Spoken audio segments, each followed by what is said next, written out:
নমস্কার, Ramakrishna TV YouTube চ্যানেলের পক্ষ থেকে সকল মা, বাবা, দাদু, দিদা, ঠাকুমা, ঠাকুর দাদাদের জানাই অনেক অনেক ভালোবাসা, প্রীতি ও আন্তরিক শুভেচ্ছা। সবাই ভালো আছেন, ভালো থাকবেন। আমি আবারও চলে এসেছি শ্রী শ্রী রামকৃষ্ণ মিশনের স্বামী সোমেশ্বরানন্দজির লেখা সাধন পথের নানা কথা সম্বন্ধে আলোচনা করতে। আজকের প্রশ্ন: কখনো মনে ভক্তির এমন প্রবল ঢেউ আসে যে ভেসে যায়, অনেকক্ষণ চলতে থাকে আবেগ, দৈনন্দিনের অন্যান্য কাজের ফলে ক্ষতিগ্রস্ত হয়, এটা কি ভালো লক্ষণ? এই প্রশ্নের উত্তরে স্বামী সোমেশ্বরানন্দ মহারাজজি বলেছেন, ভক্তির প্রবল ঢেউ নিশ্চয়ই ভালো লক্ষণ, তবে এতে যদি অন্যান্য কর্তব্যে বাধা আসে তবে এ নিয়ে চিন্তা করা দরকার।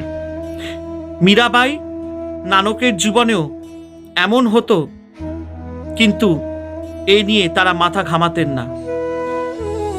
ভক্তির অনেক উঁচু স্তরে উঠে গিয়েছিলেন বলে তাদের কোনো অসুবিধা হয়নি, তারা ঈশ্বরকেই শুধু গুরুত্ব দিয়েছিলেন।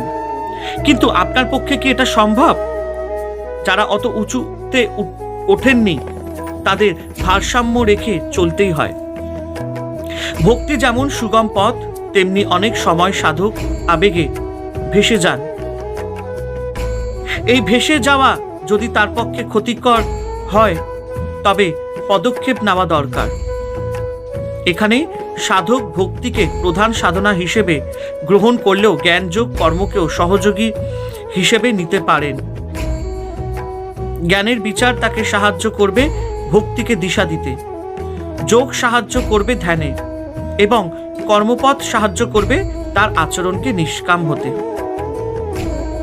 একটা ভারসাম্য থাকবে এবং এর ফলে বিশেষ কোনো পথের প্রতি তার অন্ধতা থাকবে না। ঈশ্বর প্রাপ্তির নানা পথ তার প্রেমকে আরো বাড়িয়ে তুলবে। সাধকের ভালোবাসা কি শুধুই ঈশ্বরের প্রতি, অথবা অসহায় দুঃখী মানুষের প্রতিও তার ভালোবাসা আছে? আকাশ, গাছ, নদী, পাহাড় সবকিছুর মধ্যেই কি তিনি ঈশ্বরকে অনুভব করেন? তার প্রেম কি ঈশ্বরের সর্বব্যাপক অস্তিত্বের প্রতিও রয়েছে? চোখ বন্ধ করে এবং খুলে দুভাবেই কি তিনি ঈশ্বরকে অনুভবের চেষ্টা করেছেন? তার ভক্তি কি প্রেমের রূপ নিয়ে তার আচরণেও প্রকাশ পাচ্ছে? এভাবে মাঝে মাঝে নিজের মূল্যায়ন করা দরকার। তাহলে ভক্তি নিছক আবেগের স্রোত থেকে মুক্ত হয়ে বাস্তব সাধনা হয়ে উঠবে। তবে কোনো কোনো বিশেষ সময় ভক্তিকে আপনি আবেগের প্রবল স্রোত হিসেবে অনুভব করতে পারেন। যেমন সকাল সন্ধ্যা বিশেষ সময়কে আপনি নির্দিষ্ট রাখেন সাধনার জন্য, তেমনি আলাদা সময় রাখতে পারেন ভক্তির স্রোতে ভেসে যাওয়ার জন্য। সাধনার গোড়াতে দেখতে হয়, আমি আধ্যাত্মিকতার কোনো স্তরে আছি?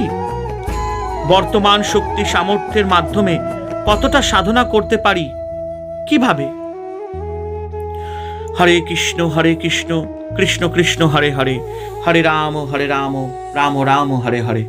জয় শিব শম্ভু, জয় দেবী দুর্গা দুর্গাতি নাশিনী, জয় মা কালী।